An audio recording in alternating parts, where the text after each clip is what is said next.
अस्सलाम वालेकुम दोस्तों, आज मैं आप लोगों के लिए बहुत ही गज़ब का इंतहाई लज़ीज़ किस्म का पालक गोश्त बनाने की बहुत ही ज़बरदस्त रेसिपी लेकर आई हूँ।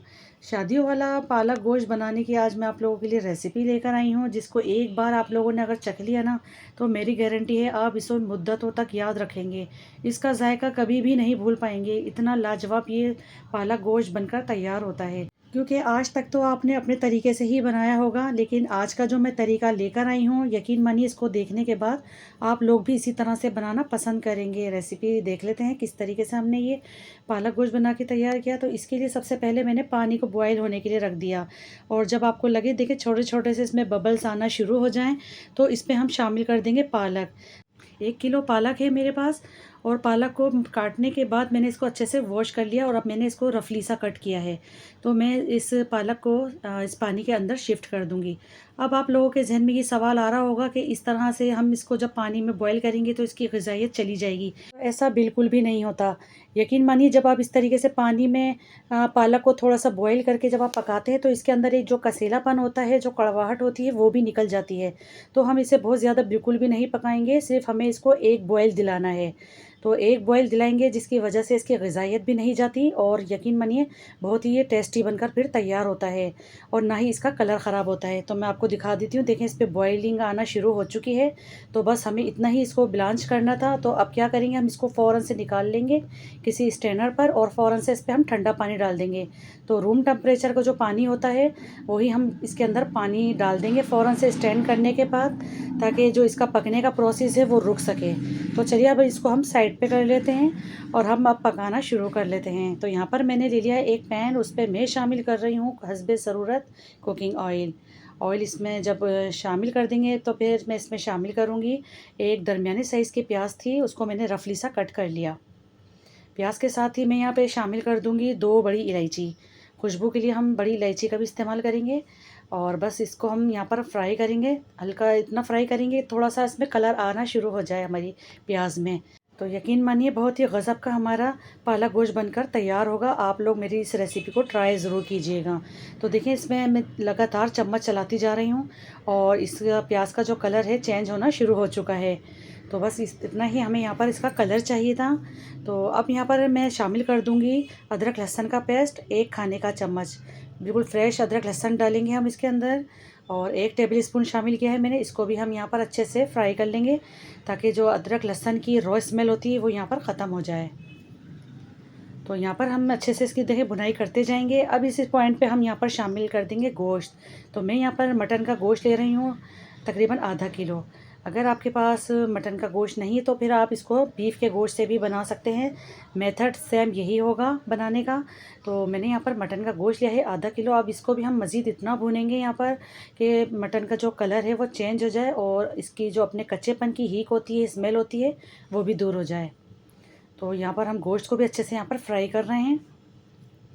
तो देखिए बस यहाँ पर इतना ही फ्राई करना था। गोश्त में कच्चापन यहाँ पर सारा ख़त्म कर दिया हमने। अब यहाँ पर कुछ शामिल करेंगे हम मसाले।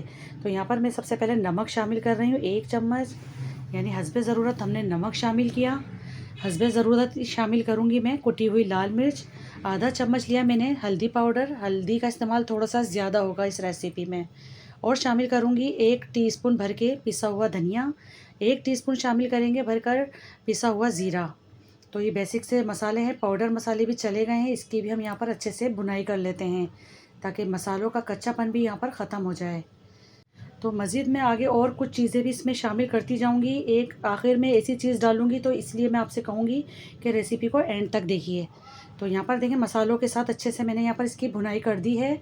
तो आपने देखा होगा, आप बड़े-बड़े रेस्टोरेंट में कभी जाते हैं, या आप पालक गोश्त ऑर्डर करते हैं, या फिर आपने कभी शादियों में खाया हो, तो उस पालक गोश्त की अपनी एक अलग बात होती है। हम सोच भी नहीं पाते कि ये इतना स्मूथ सा कैसे बना। तो वही टिप्स और ट्रिक्स के साथ आज आप लोगों को मैं बनाने का तरीका बता रही हूँ। आप लोग रेसिपी बिल्कुल मेरी कंप्लीट वॉच करें। तो मज़ीद देखें मैंने इसकी बहुत अच्छे से भुनाई कर ली थी गोश्त की। तो इस पॉइंट पे मैंने शामिल कर दिए 3 दरमियानी साइज़ के टमाटर। टमाटर का इस्तेमाल भी हम थोड़ा सा ज़्यादा करेंगे यहाँ पर। तो टमाटर को भी मैंने रफली कट कर लिया था। अब इसकी भी मैं यहाँ पर अच्छे से भुनाई कर लूँगी टमाटर के साथ। तो बस यहाँ पर सारी चीज़ें अच्छे से वेल कंबाइंड हो गई हैं। सब चीज़ों की मैंने यहाँ पर भुनाई कर दी है। अब यहाँ शामिल कर दूँगी मैं पानी, और पानी हमें यहाँ पर हस्बे ज़रूरत शामिल करना है। तकरीबन 2 से ढाई गिलास मैं पानी का इस्तेमाल करूँगी, वरना फिर आप देख लें कि आपके गोश्त में कितना पानी लगेगा, क्योंकि यहाँ पर मुझे अब गोश्त को गलाने के लिए रखना है। तो पानी को आप अपनी मर्ज़ी से अपने गोश्त के हिसाब से एडजस्ट कर सकते हैं। तो मैंने तकरीबन 2 से ढाई गिलास शामिल कर दिए। इसको कवर करके हल्की धीमी आंच में पकने रख दूँगी और तकरीबन आधे घंटे के बाद फिर मैं आपको दिखाऊँगी। तो चलिए देख लेते हैं, आधे घंटे से ऊपर हो गया। वैसे 1 से 2 बार मैंने बीच में चम्मच चलाया भी था और आप लोग देख सकते हैं पानी इसका काफ़ी हद तक कम भी हो गया है और गोश्त हमारा 80% डन भी हो चुका है और टमाटर भी, प्याज भी अच्छे से मैश हो गई हैं। अगर आपको टमाटर के छिलके नज़र आए तो आप इसको बाहर कर सकते हैं। तो अब गैस का फ्लेम मैं हाई करूँगी यहाँ पर, और इसका जो पानी नज़र आ रहा है इसको थोड़ा सा मुझे ड्राई करना है। तो हम यहाँ पर इसकी भुनाई करेंगे, लेकिन यहाँ पर थोड़ा सा जब पानी रह जाएगा तो फिर इस पॉइंट पे देखें मैं यहाँ शामिल कर दूँगी पालक, जो हमने बॉईल करके रखी हुई थी। और अब आप लोग देख सकते हैं पालक का कलर कितना बेहतरीन सा, बिल्कुल परफेक्ट कलर है, वही कलर है जो हमें चाहिए होता है। और पालक को मैंने हाथों से दबा दबा कर पानी इसका निचोड़ लिया था। तो बस एक बार उसको बॉईल दिलाने के बाद हमने फ़ौरन से बाहर निकाल लिया था पालक को, और उसमें फ़ौरन से हमने ठंडा पानी डाल दिया था ताकि उसका पकने का प्रोसेस रुक जाए। तो यकीन मानिए बिल्कुल परफेक्ट इसका कलर आया है, और ऐसे पकाने से इसकी हीक नहीं रहती, वरना फिर आप उसका बिल्कुल एक्सपेरिमेंट करके देख सकते हैं। जो कच्ची पालक आप डालकर पकाते हैं या फिर इस तरह से जो मैं आज बॉईल करके बनाकर दिखा रही हूँ, आपको फ़र्क वाज़े पता चल जाएगा। तो यहाँ पर देखें मैंने पालक को अच्छे से मिक्स कर दिया है इस गोश्त के साथ। तो पहले मैं थोड़ी देर के लिए इसको कवर कर देती हूँ ताकि तमाम मसालों का जो फ्लेवर है हमारे पालक में भी अच्छे से आ जाए। 5 मिनट का मैंने देखें इसको कवर किया था। अब मैं दोबारा से इसको चेक कर रही हूँ। माशाल्लाह अल्हम्दुलिल्लाह, आप इसका कलर चेक करें पालक का, और इसकी लुक देखें, इतना बेहतरीन से लुक के साथ हमारा ये पालक गोश्त बन रहा है, एकदम रेस्टोरेंट स्टाइल। और मज़ीद इसमें और भी चीज़ें शामिल करूँगी जिसकी वजह से बहुत ही शानदार सा हमारा ये पालक गोश्त तैयार होगा, और जायके की खुशबू की तो आप बात ही ना करें। तो इसको मैं सेपरेट करती जाऊँगी और इसको मैं भूनती जाऊँगी गैस की फ्लेम हाई करके। अब लास्ट में मैं शामिल कर दूँगी हाफ़ टी स्पून गरम मसाला पाउडर।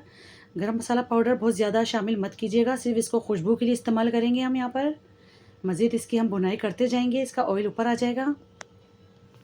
अब इसके अंदर मैं शामिल करूँगी हरी मिर्चें, और हरी मिर्चों को भी मैं साबुत शामिल करूँगी। और हरी मिर्चें जब हम शामिल करते हैं यकीन मानिए इसकी खुशबू बड़ी ही बेहतरीन सी आती है। और देखें मैं इसकी मज़ीद और भुनाई करती जा रही हूँ, कितना बेहतरीन सा इसका कलर आता जा रहा है। आपने या तो शादियों में खाया होगा या फिर रेस्टोरेंट पे खाया होगा, जिस तरह का आज मैं आपको पालक गोश्त बनाने की रेसिपी दे रही हूँ। हरी मिर्चों के साथ ही अब मैं यहाँ पर शामिल कर दूँगी दूध की मलाई। मेरे पास दूध की मलाई है रखी हुई, तो मैं खाने के 2 बड़े चम्मच इसके अंदर शामिल कर दूँगी दूध की मलाई। यकीन मानिए बड़ा ही यमी सा इसका फ्लेवर आएगा, स्मूथ सी हमारी ग्रेवी बनेगी, बिल्कुल सिल्की सी, और खाने का मज़ा दुबाला हो जाएगा। अगर आपके पास दूध की मलाई नहीं है तो फिर आप फ्रेश क्रीम का भी इस्तेमाल कर सकते हैं, और अगर आप फ्रेश क्रीम भी नहीं यूज़ करना चाह रहे तो फिर इसकी जगह आप आधा कप दूध शामिल कर लें। दूध डालने से भी यकीन मानिए बड़ा ही यमी सा इसका फ्लेवर आएगा, बहुत ही सिल्की इसकी ग्रेवी बनेगी, क्रीमी सा हमारा पालक गोश्त बनकर तैयार होगा, जो कि शायद आज से पहले आपने सिर्फ रेस्टोरेंट पे ही खाया होगा। इसके डालने से बड़ा ही लाजवाब सा इसका फ्लेवर बन गया था, मैं आप लोगों को बता नहीं सकती। एक बार मेरे कहने से इस तरह का पालक गोश्त बनाकर ज़रूर ट्राई कीजिएगा, आपको खुद यकीन नहीं आएगा कि ये आपने खुद अपने हाथों से घर में बनाया है। तो लीजिए जनाब, बहुत ही ज़बरदस्त हमारा पालक गोश्त बनकर रेडी हो चुका है, और इसका ऑयल सरफेस पर आ रहा है। 1 किलो पालक की ये रेसिपी थी, तो मैंने 1 किलो पालक ही इसके अंदर शामिल किया था, वरना फिर आप देख लें आपको गोश्त में कितना पालक पसंद है तो उस हिसाब से ही आप इसके अंदर एडजस्ट कर सकते हैं। अब इसको गरम गरम नान चपातियों के साथ खाएँ या फिर तंदूरी कुलचों के साथ खाएँ, यकीन मानिए खाने का मज़ा दुबाला हो जाएगा। इतना कोई बेहतरीन सा ये पालक गोश्त बनकर तैयार हुआ है। रेसिपी बनाया करें तो अपना फीडबैक लाजमी दिया करें मेरे साथ, मुझे अच्छा लगता है आपके बारे में जानना, और कमेंट्स में आकर मुझे बताया करें कि आप मेरी इस रेसिपी को किस कंट्री से या किस सिटी से वॉच कर रहे हैं। आई होप कि आपको आज की रेसिपी पसंद आई होगी। रेसिपी अच्छी लगी तो लाइक भी कर दीजिए और शेयर भी कर दीजिए। चैनल पर नए हैं अभी तक जिसने मेरा चैनल सब्सक्राइब नहीं किया है तो आपसे गुजारिश है कि चैनल को ज़रूर सब्सक्राइब करें। मिलती हूँ इंशाल्लाह ताला एक और नेक्स्ट रेसिपी में, जब तक के लिए अल्लाह हाफिज़।